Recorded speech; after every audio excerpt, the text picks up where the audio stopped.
Hi there, Nick Troiano here, and one of the primary reasons why I decided to run for Congress this year is because our country is going broke, and both parties are refusing to work together to seriously fix our budget. Putting our budget back in order will require a three-pronged approach of reducing spending, raising revenue, and reinvesting in our economy.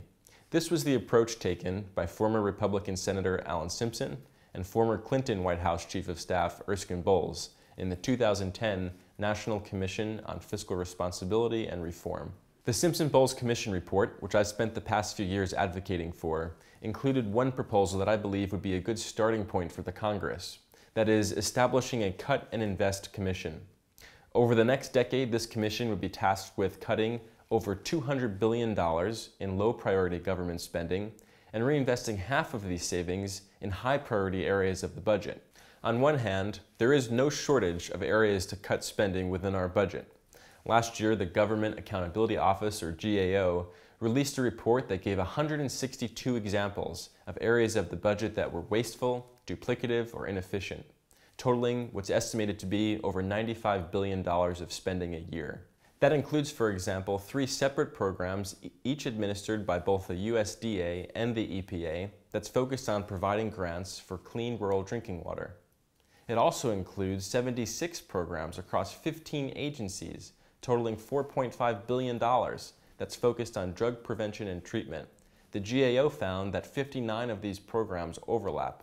On the other hand, there are targeted areas of our federal budget where we should be investing more resources in order to grow our economy, create jobs, and increase our national competitiveness. These critical investments in education, research and development, and infrastructure are actually projected on our current path to reach their lowest relative level on record. On infrastructure alone, the American Society of Civil Engineers estimates that our nation faces a $2.2 trillion infrastructure backlog.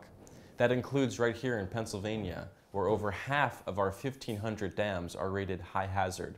And in Lycoming County in the 10th District, 66 of our bridges are rated structurally deficient, and another 54 are functionally obsolete.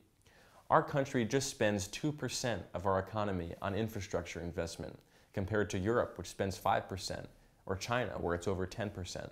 A Cut and Invest Commission is a smart idea, because it would serve the triple aims of shrinking the size of government, reducing federal spending, and helping to support economic growth. The commission would be comprised of members of both parties and would, on an annual basis, conduct a comprehensive study of our budget and provide to the full Congress a proposal for an up or down vote.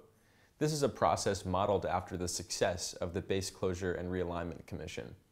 However, Congress's approach to date has not been smart. The across-the-board cuts of the budget sequester indiscriminately cut funding to federal agencies regardless of the effectiveness of their programs. And Congressman Tom Marino voted in favor of this sequester. And it hurt right here in Pennsylvania. We lost 5,400 slots for Head Start and child care programs, on top of another 78,000 jobs. Congressman Marino claims to care about the debt, but his approach has hurt, not helped, our budget and our economy. We can do better, I know it, but it starts with cutting ties to today's politicians and investing in new members of Congress. As always, I appreciate your questions and thoughts in the comments section below and hope to see you again next week.